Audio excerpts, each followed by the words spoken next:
Telugu Desam party ఆధ్వర్యంలోని కూటమి ప్రభుత్వం ఎంత దుర్మార్గంగా ప్రవర్తిస్తుందంటే ఈరోజు తునిలో జరుగుతున్న సంఘటనే దానికి ఉదాహరణ.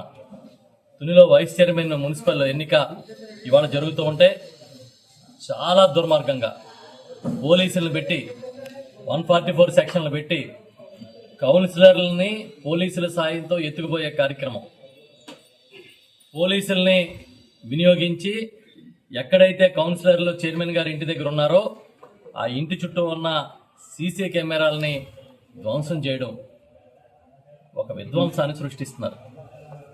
మేమేదో ప్రజాస్వామ్య పరిరక్షకులం అని చెప్పి కబుర్లు కాకరకాయలు చెప్తే కుదరదు, వాస్తవాల్లో కనిపించాలి.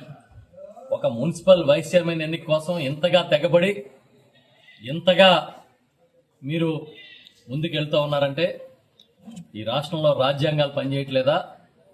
ఈ రాష్ట్రంలో కొత్త రాజ్యాంగాలు మీరు రాసుకుని వాటిని అమలు చేస్తారా అని మేము అడుగుతున్నాం. ఇవాళ చూస్తాం పరిస్థితి ఇలాగే ఉంటే రేపు వైఎస్ఆర్ పార్టీ శ్రేణులందరూ కూడా తుని వెళ్తాం, తుని చేరుకుంటాం. ఎంత దుర్మార్గాలు ఎంత దౌర్జన్యాలు చేస్తారో అది కూడా మేము కూడా చూస్తామని చెప్తున్నాం. నేను ఈ సందర్భంగా జిల్లా కలెక్టర్ గారికి ఎస్పీ గారికి ఒక విజ్ఞప్తి చేస్తున్నా. మీరు స్థానిక అధికారుల మీద వదిలేస్తే కుదరదు. ఇంత ఉద్రిక్త వాతావరణం ఉంది కనుక మీరే అక్కడికి స్వయంగా వెళ్ళి దగ్గరుండి ఎన్నికని పర్యవేక్షించాలని వైఎస్ఆర్ పార్టీ డిమాండ్ చేస్తూ ఉంది. సాక్షాత్తు ఎవరైతే పోలీస్ అధికారులు అత్యుత్సాహాన్ని ప్రదర్శిస్తున్నారో వాళ్ళ మీద చర్యలు తీసుకోమని చెప్పి డిమాండ్ చేస్తూ ఉన్నాం. ఎన్నికల కమిషన్ కూడా మేము రిక్వెస్ట్ చేస్తున్నాం. ఉన్నత అధికారులు దగ్గరుండి వారి పర్యవేక్షణలో కౌన్సిలర్లని ఇళ్ల దగ్గర నుంచి పికప్ చేసుకుని ఓటింగ్ పూర్తయి మళ్ళీ తిరిగి వాళ్ళని అప్పగించే వరకు కూడా బాధ్యతలు తీసుకోవాలని చెప్పి చెప్తున్నాం. ఊరికే నినాదాలు ఇవ్వడం, ఊరికనే పెద్ద పెద్ద డాంబిక కబుర్లు చెప్పడం, స్టేట్మెంట్లు ఇవ్వడం కాదు. కూటమిలో నాయకులందరూ ఈ రాష్ట్రంలో ప్రజాస్వామ్యాన్ని ఏ విధంగా మీరు కూనీ చేస్తా ఉన్నారో ప్రజలందరూ కూడా చూస్తున్నారు. ఇది మంచి పద్ధతి కాదని చెప్తున్నాం. స్థానికంగా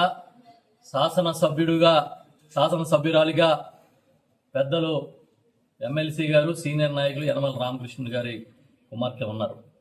యనమల రామకృష్ణుడు గారు ఈ తెలుగుదేశం పార్టీలో అత్యంత కీలకమైన వ్యక్తి అని, ఆయన పద్ధతులు పాటిస్తారని మేం భావించేవాళ్ళం.